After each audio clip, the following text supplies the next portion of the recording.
I liked this episode better than last episode, so I'm excited to talk about it today. I We know cannot get on the same page because I didn't enjoy this episode as much as I enjoyed last week's episode. So I don't know what it is with you and me, but I still thought episode 5 was pretty strong. It was kind of the episode we needed. well, today all of a sudden I forgot what we were doing today. We're we're gonna talk today about just our reaction to episode 6 trailer, which you'll have that for us, which I'm excited because I have not seen the trailer. I will admit I have already seen the screener for episode 6. So don't worry, I've taken notes. There will be no spoilers today, but I am excited to just talk about that later on in the episode, as well as, of course, we've got to go into the weeds. And I did try to put on your glasses of find the random Easter eggs. Like, did you pause and squint at this piece of paper on this man's desk, Adison? That type of level of sleuthing. Can't really tell you I got very far in that, but I did try. I do feel a little bit like Taylor Sheridan's just taking care of his buddies because he kind of name checked Troy Aikman's beer and made sure he got a little bit of some Billy, love during the episode. Billy, you know what Um, I'm annoyed by right now? I was going what? to share that information. Oh, I'm sorry. But he I'm did. I was sorry. wondering if Troy Aikman was struggling for beer sales. There was a little bit of a tease of some heartbreak within episode 5 that I want to get to, but also let's get to this week's poll. If you're listening, you can email your response to staff@tasteofcountry.com. But if you're watching on the YouTube stream, I like to start a poll each week, and this week's poll question is pretty simple: is Landman a comedy or a drama?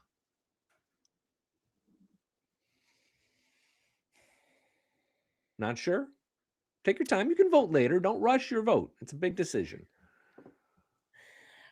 I think Okay, let's move on to the next okay, thing. okay, You okay. tell me when you got up with an answer. We can't all sit here for 5 minutes for you to decide it. So we got Okay, yeah. Time's ticking. Also, let me lower my camera real quick. Okay, so let's move on to trivia. What was the trivia last week? I just remember it was something I did not know how to answer. last week's trivia question, and as always, this is for one of the great Dutton Rules t-shirts available at tasteofcountrystore.com. We ask a new trivia question each week. I'm going to give you last week's answer now. A little bit later in the show, we'll ask for we'll give this week's trivia question, and that'll be your chance to respond. Last week's was, what is Cami's late husband's full name? Yeah, that was the whole pause the cemetery scene on the headstone. You know how I love these headstones. Whenever they show a headstone, I've been doing this for years, y'all. There's a cemetery on stage in a Taylor Sheridan show. That's where all the clues are. Billy will And there find was the kind of a No, I was about to say Billy will find a long lost nephew, uncle, cousin of yeah. I'm about 2 more tombstones away from doing a whole Montgomery family tree. So just hopefully that. Anyways, congratulations to Jeffrey from. I don't remember where Jeffrey's from, but he knew his full name was Montgomery Edward Miller. Monty Miller. Hmm, cool.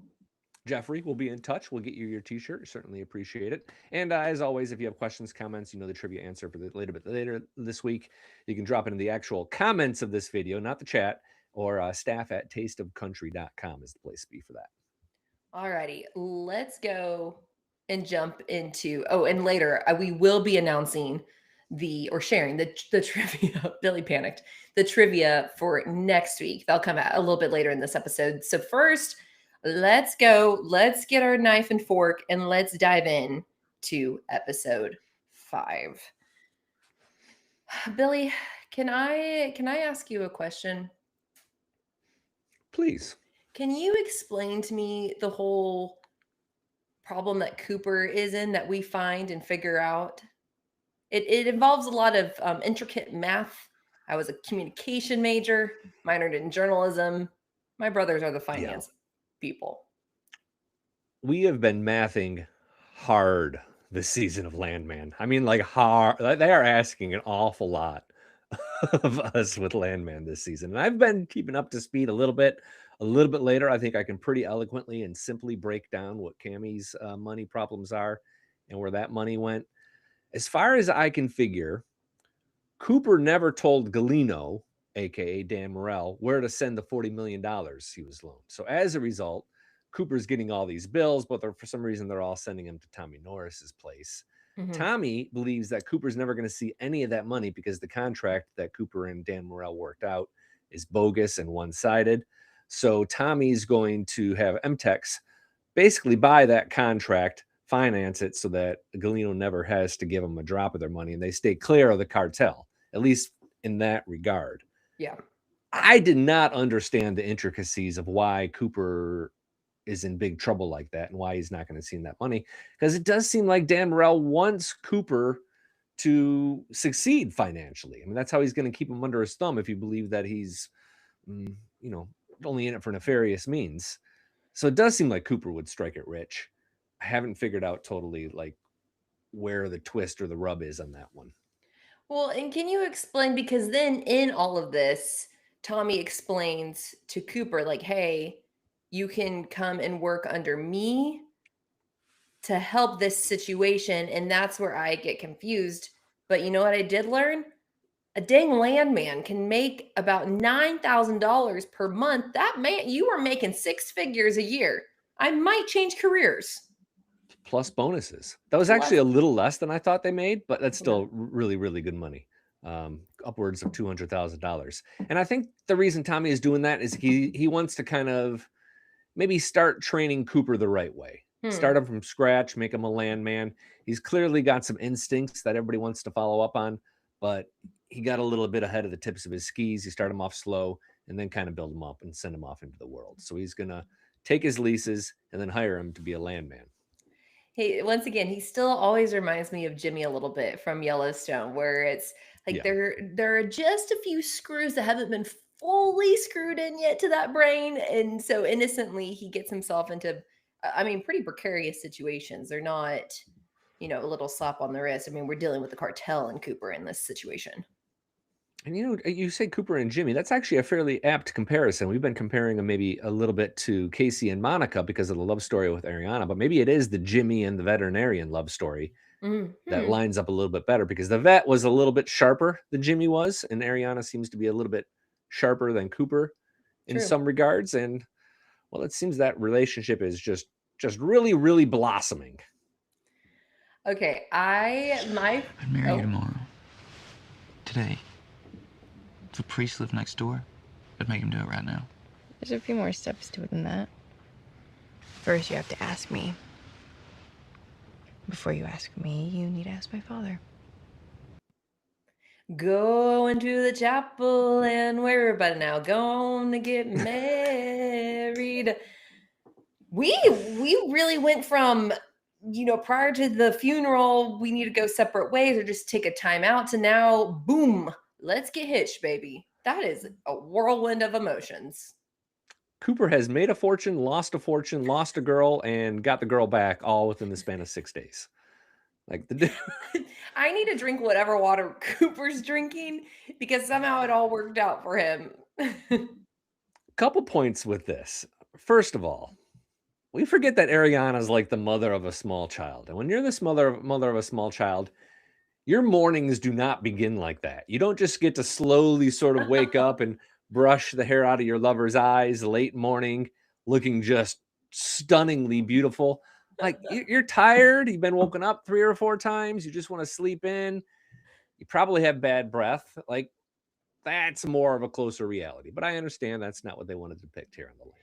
I really actually have thought about that. Anytime I see movies where the girl turns over and I'm like, you don't look, there are no puffiness under your eyes, no drool stains. That's not real.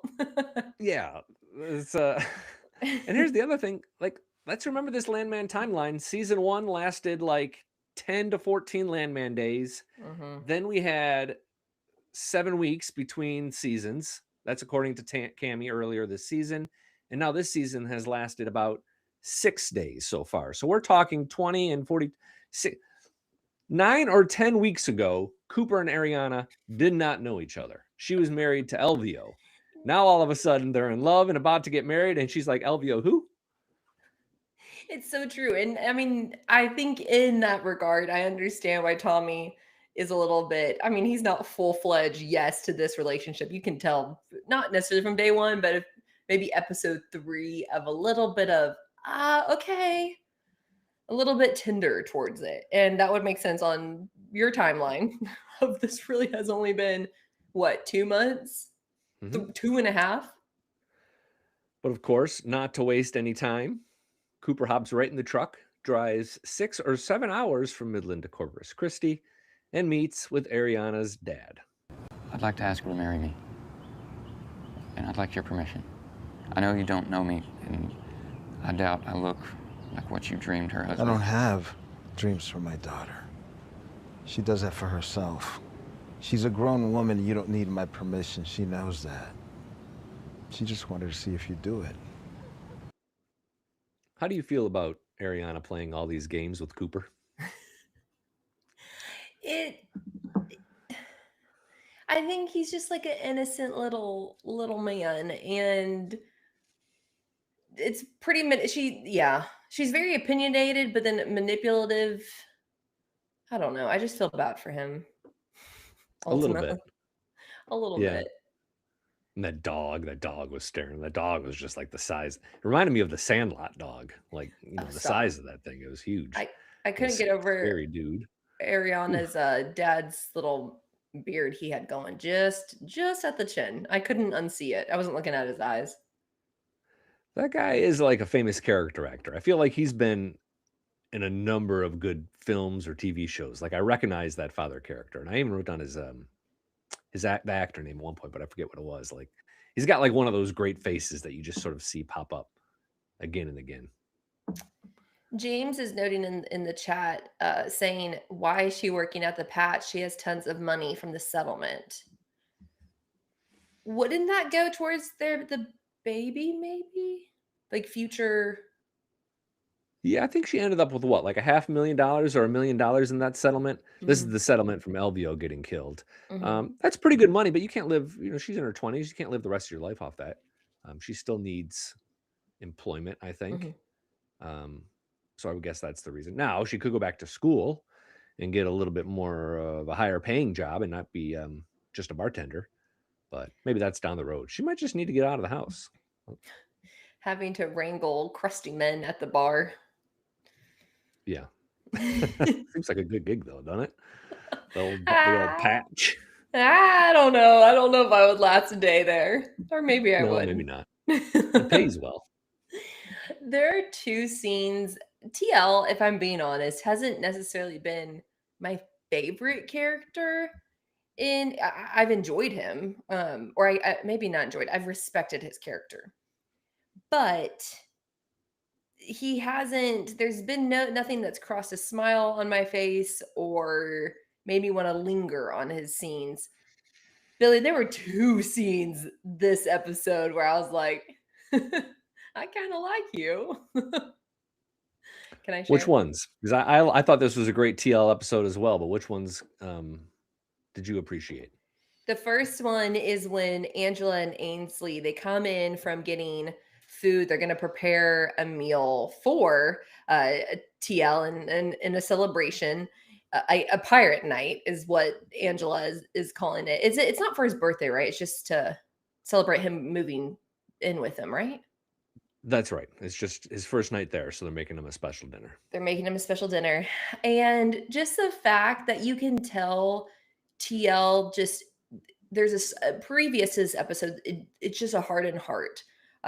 And in that scene, you just see a softening and a tender side of him. And just the fact that he's laughing along with them, it genuinely warmed me up. I was like, wait, we have not seen TL laugh, and just the life, as annoying as Ainsley and Angela are, to have this scene even with them of they're a reprieve for TL, it made their annoyance soften. And I just really enjoyed that. He's laughing, he's smiling. There's just a warmth that's not normally there for him. Is it possible that he's been a warm character all along, but we're just looking at him through the eyes of who he was in 1883 and some of his other films? and having a hard time getting past the Shea Brennan character to see the heart of who TL Norris is? No, because I'm personally seeing him as TL, and I'm gathering all these feelings from. I mean, man, that man has a resting RBF where he's just looking at the sky, where he's just interacting with everyone. He looks like he's pissed off at the world. So no, I personally Yeah. feel like my Okay. reactions on him are because of his character, not his not Sam Elliott's other roles. The chat's already talking about it, but the line he has right after he's done talking to, right as Angela and Ainsley are talking, it's after the cackling crows line, where Angela says, "You don't want to listen to a bunch of cackling crows talk," and he says, "I'm just going to sit here and listen to the cackling crows."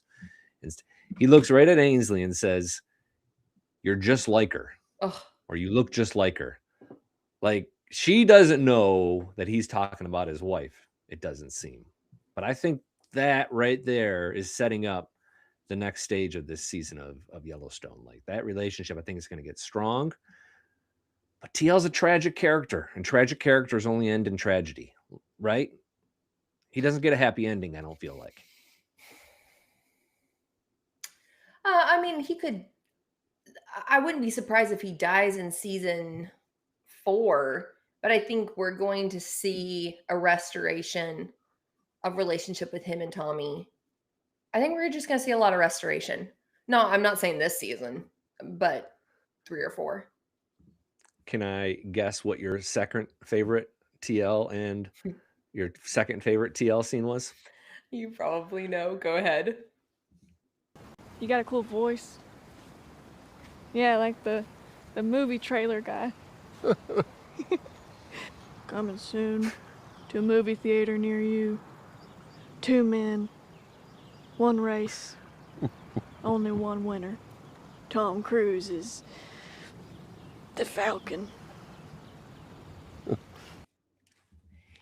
Yeah, so I felt 2 ways about this. At first, I loved, once again, a little bit more lighthearted, tender side of TL, and of course, loved seeing of Shelby on screen. Loved getting more of Audrey McGraw, and then Billy. There was part of me that was like, this feels a little bit creepy that an old man is coming over to essentially a high schooler, because she wouldn't, because even Ainsley isn't in college yet, so high school That's right. age. Yeah. I think this show is pretty hypersexualized. Yeah. And this scene was after the birthday party scene. That was a hypersexualized scene. If this show wasn't like that, if we didn't have Ainsley and Angela as our female leads, I don't know if we would have read that scene the same way. But maybe we're interpreting all these interactions in sort of a flirty sense. I want to believe it was just innocent old man. Old men are kind of flirty with young girls, right? And it doesn't mean they're romantically interested, but did you ever go out to like breakfast with your grandpa and watch him flirt with the waitress? Like, it's adorable and it's fun. They can get away with more things than the average Joe. Yes, you absolutely can. You're a little old man. You got all the lines, you got it figured out, and they laugh and they know they're getting a big tip. Like, I feel that's the move TL's playing. I'm gonna say though, I thought, to your point, I thought the same thing, but I also thought Shelby was kind of giving it back a little bit. Like, she was not. I wouldn't have played the whole trailer with Tom Cruise, and yeah, I wouldn't have done. She was definitely playing into it a little bit. I was like, girl, you're a few more conversations closer than I would have been. I liked that Shelby finally had a scene, Audrey McGraw, and I'm Same. seeing a lot of headlines out there like Tim McGraw's daughter introduced on Landman. It's like, yeah, she was around last season. Y'all missed it. Come join us. We've been here. Where Yeah, I you was about to been? say, I've been eating out of that bowl of soup for a while. I liked that scene as well, though. And I'm liking the TL storyline. As we get to talking about episode 6, I think maybe things are going to get a little bit uncomfortable when it comes to TL. And I'll share that in a few moments. While I have a second here, first, an apology and a thank you for everybody who stuck with us through last week's technical difficulties. If you were trying to find us on the audio version of the podcast, we just scrapped it because our audio was so poor, specifically my audio. My microphone was really, really bad. I'm really surprised we had the audience we did because it was really difficult to listen to me. I didn't realize it in real time. Obviously, we're live here today, so we've solved some of those issues, but we've taken it off the Facebook live stream. I think that was part of the problem. And I don't know, sometimes YouTube just don't work. You know, YouTube and this program we're using, like we've had a couple of instances where things just don't, it's just like they had a bad day. It's very temperamental. And I think we got bit by that bug last week. Yes, thanks so y'all for coming glad back. to have you back. One other quick note though is next week we're not going to be live because of the holiday. So Adison and I are going to record a version of the podcast a little later this week, and we'll roll that out at 2 p.m. next Tuesday, but it won't be a live podcast with the conversation. Small chance we have a special guest, but it'll just be a recorded version to kind of get through the holidays, and then we'll return on the 30th live. Yeah, Billy doesn't want to deal with me over the holidays, y'all. That's why. We did that one year. We did do it. Was like what, right before Christmas? No, Billy. Yeah, and they I sold some sponsorship, so we had to like get like 8 episodes in 6 days or something crazy like that. That's right. People are, eating Christmas dinner. Me and Billy are in the back trying to, do our podcast. Not this time, but we do get screeners ahead of time. So we will be covering, it won't be live, but we will be covering episode 6 because at that point, you and I will have already watched 6, just to clarify there. 100%. Yep. So we'll have a recap video of sorts, and maybe even a little bit of a preview as well, to the extent that we can. Also, did you notice I'm wearing my Austin, Texas hat because I had to rep Texas since that's where Landman is filmed? Just really needed to let you know that. It's a good thing because I gotta say, of all the 50 states in America, Texas is the most underrepresented state. Just a humble state that goes out of its ways to deflect attention. So I was thinking, let's give Texas some love. No one ever gives Texas love. There's not like a whole industry or a whole, like, all of country music that's kind of built around praising Texas. So good, Adison. Good for you. Yeah, it's so Take that, small Iowa. and understated. I just needed to let it, no one's repping it, so I thought I would rep it today. Can we talk this episode, and I will admit that I'm kind of teeing this up and I really can't go much farther than teeing it up, but in this episode, Rebecca finds herself into better understanding the oh my gosh, embezzlement, wire fraud. Their $400 million is missing. Yes. All right. Let's get into this. This first is they have the meeting with Alan. Alan was the accountant from 2 episodes ago. They finally meet with him, and he starts to explain where the money is. M. Miller Insurance and Casualty, a C Corp, is where all profit flows. From there, it's allocated into various funds and then back into M-Tex Oil for example, payables or debt service. Everything except the insurance company is zeroed out at the end of the year. Why is all the money in an insurance company? That's apparently what rich people do when they don't want to pay taxes. And it is an illegal. It is a legal, above board thing to do. It's an investment strategy. So I'm going to start from the stretch. This is kind of how I was like, wait, I'm confused. You worded that. It's almost like life insurance. Like if you ever bought like whole life insurance, you can use that as an investment strategy. I think it's a similar concept. I don't understand that as much as I understand the rest of it. Essentially, Monty was putting the money in an insurance plan. After doing all the payables, he was putting it into an insurance plan to not only avoid paying taxes, but also to invest. The missing $400, the $400 that came from the insurance company that's suing, that went into the bank. And its very existence triggered a matching loan. So they got another $400 million from a creditor. This loan is used to cover all the workovers that we saw in season 1, all the rebuilding of those wells. Okay. They take the other 400, the original 400, and they move that from the bank to the insurance company where it's invested in private equity funds. Suppose, in theory, a high rate of return. Way to make your money work for you. Those funds have terms attached to them that if the terms aren't met, you either can't withdraw it or you withdraw it at a significant loss. At this point, the terms on those investments have not been met. So the $400 is there, but Cami can't access it until they mature a little bit more, and then she can get her money out. But that does not solve her short-term problem. To solve that, Ellen suggests they file for bankruptcy because all the money is in the insurance plan, which wouldn't be affected. Tommy and Cami both really don't like that plan. Tommy doesn't have any idea what to do. Cami wants to go get Dan Morell's money. Gotcha. Get it? We good? I do. I'm letting it marinate. Billy's like, did you enjoy my presentation? I won't be copying and pasting that into my life. Don't worry. But yes, no, that does make more sense, because I'm like, how do you just don't know where $400 million is? But I think knowing this and then inserting obviously Cami and her kind of feeling like she knows how to run the ship, although Tommy has a large say in things, we start to kind of see their different opinions. And then of course, look at the Sugar Plum Fairy coming in, Mr. Galino, here to just stir that pot up. Well, you know what's interesting, and big thanks to Susan who sent us a super chat. We really appreciate that.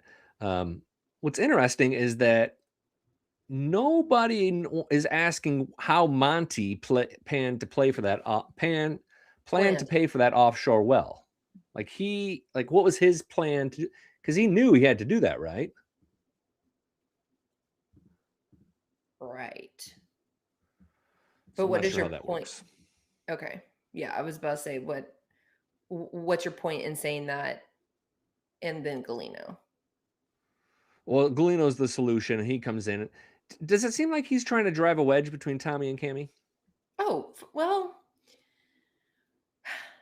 part of me says yes. I think my initial, I'm there for Tom and Norris infliction is to say yes. But then at the same time, I'm like, he's kind of just saying, like, this is my 2 cents. I'm not necessarily excluding you, Tommy. Like, you could be a part of my 2 cents, No, I think he's being more manipulative. Okay. And we're going to see that in the trailer here. I think he's playing both sides against each other for one reason or another. But at this point, it does seem like he's the best option. He's got the money. They need it quickly. That's the only way they get moving. Gosh, I wonder where. My biggest question is where Cami is going. Is she going to turn villain by the end of this? Or is she, I don't know. She's not my favorite person right now. Galino, by the way, the most lovable villain ever on TV. Like, I like that guy. Like, I feel like I'd go have beers with that guy.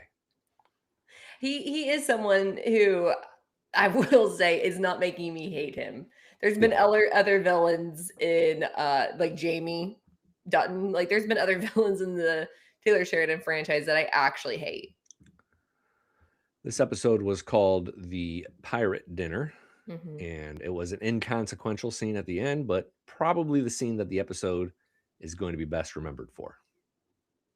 So much for the illusion of your miserable life, son. Oh, there's misery, Pop.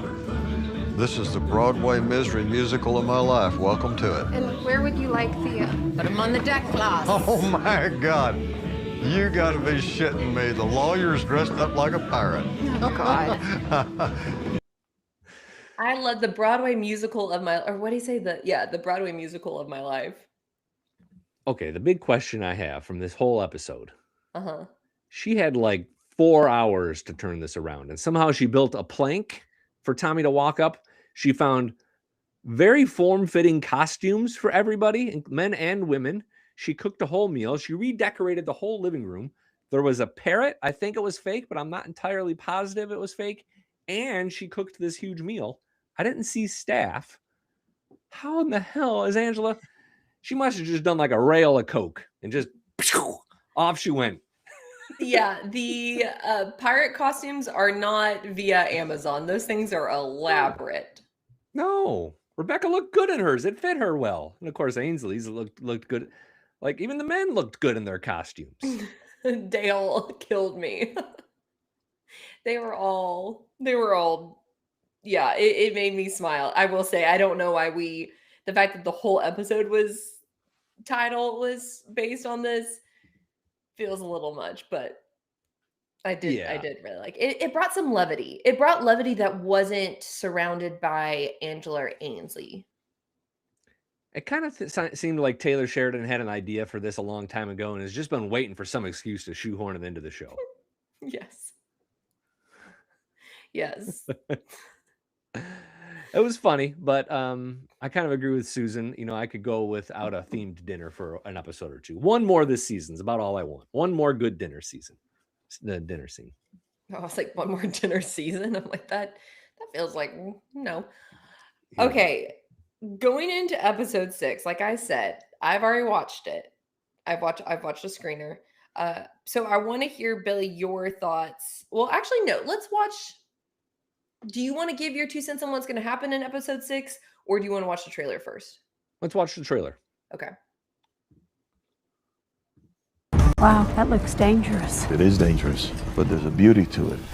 Next time on Landman. What's the timeline to drill another well? I don't have time to explain the game to you. Nothing about this is how a company should be run. You know, I get the sense that she don't trust you. She thinks I'm gonna lose her fortune. When those sharks smell her doubt in you, they're gonna poison her with reason to get rid of you.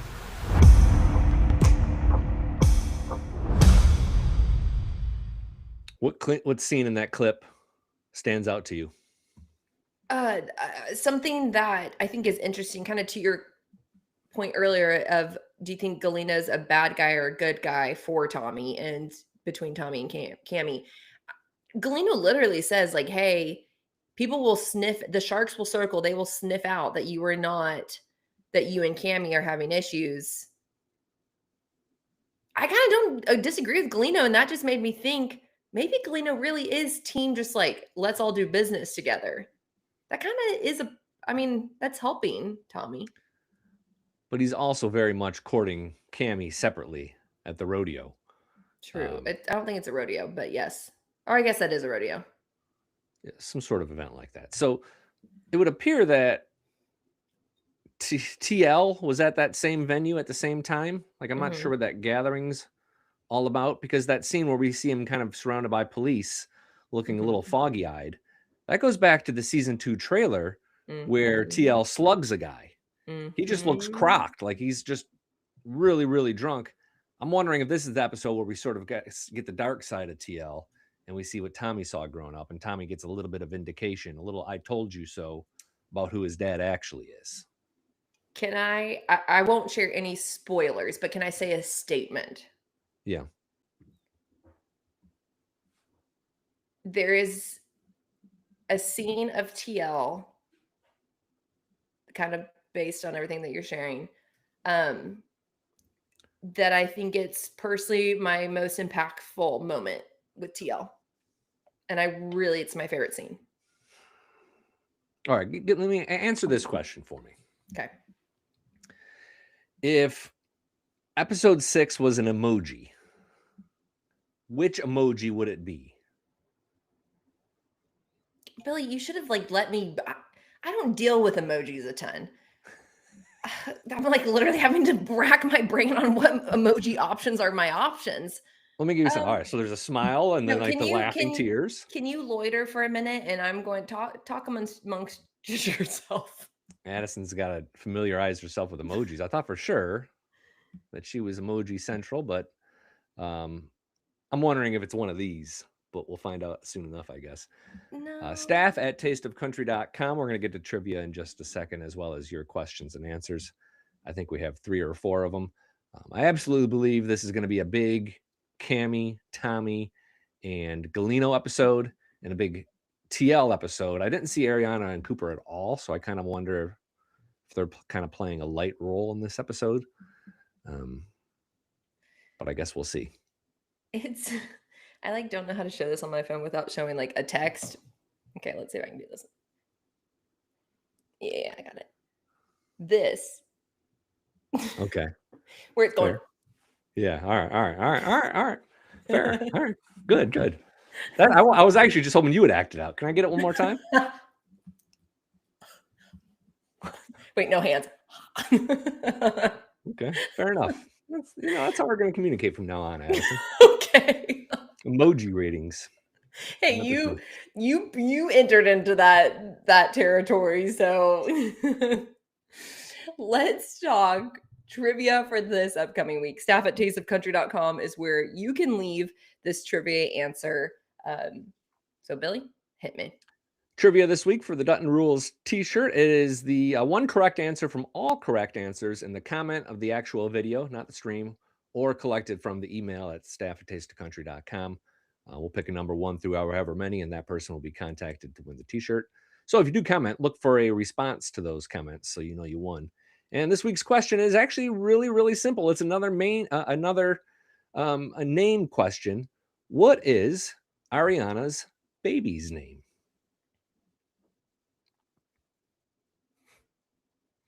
Sick. She says it. She says it in this episode. I know. Or no, Cooper says it. I'm trying to remember. Okay, well, we're gonna have to circle back to. I'm not gonna loiter here and try to remember that one, but let's get into some Q&A if we're ready. Hit me. Okay. The first one is Dutton Ranch. What's up? Short and sweet. Dutton Ranch seems to be, same answer as the Madison. We've heard about it, but we've heard no firm details. Whereas we know that the Madison is filmed. We don't know. I believe Dutton Ranch has filmed some scene based on local news reports in areas of Texas. No firm details about a release date on that yet or any other cast info. So, gosh, if we got that before fall 2026, I'd really be surprised. Possum Ranger on YouTube says, my theory is that Rebecca's love interest is going to be killed in an oil accident, and then she finds out she's pregnant, and it softens her to the plight of the employees' families. Well, we do think she might end up being pregnant, not in this season, but future seasons, just because in real life she quite literally is pregnant. Yeah. But I could see him Charlie dying. is his name, and we know he appears in episode 8. Does he appear in episode 6? Wait, how do you know that he appears in episode 8? Because we got some season preview photos, and one of them was from episode 8, and he was in the photo. He is in episode 6. He's in episode 6 as well, so we know he's down for at least 3 episodes. I like this little romance. If it ends tragically, it is what it is, but it's kind of a not too silly, believable, kind of fun little. It's something else for Rebecca to do other than just to yell at people. I agree. I'm not emotionally invested in this relationship, but it's fun seeing a little bit more giggly and feathers ruffled Rebecca when normally every feather is perfectly laid.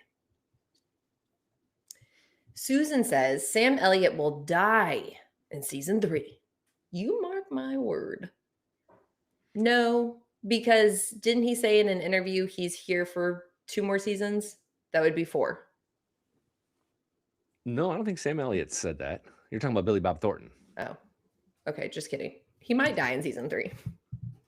I think he's going to die in season 2, but that's why I think he's that tragic of a character. I think he doesn't make it through. Hey, Sam Elliott's kind of an old man. I don't know if you go booking this guy for 2-3 seasons. Oh, that's sad. It is sad, but it is what it is. Well, the last one I have for us is from Dawn on YouTube, who says, I'm so sick of Ariana. I was hoping they were not going to get back together, and her "you didn't fight for me" BS. You kicked him out, girl. I hate when women play games like that. How do you feel about that? Like Ariana's, I think I mentioned this earlier in the episode. I'm kind of right with her. It's a little bit of exhaust. It's a little triggering, is what it is. If you've had a girlfriend that played those kind of games, it's very triggering back to those experiences. No, I agree with you. I'm like, you can't say one thing.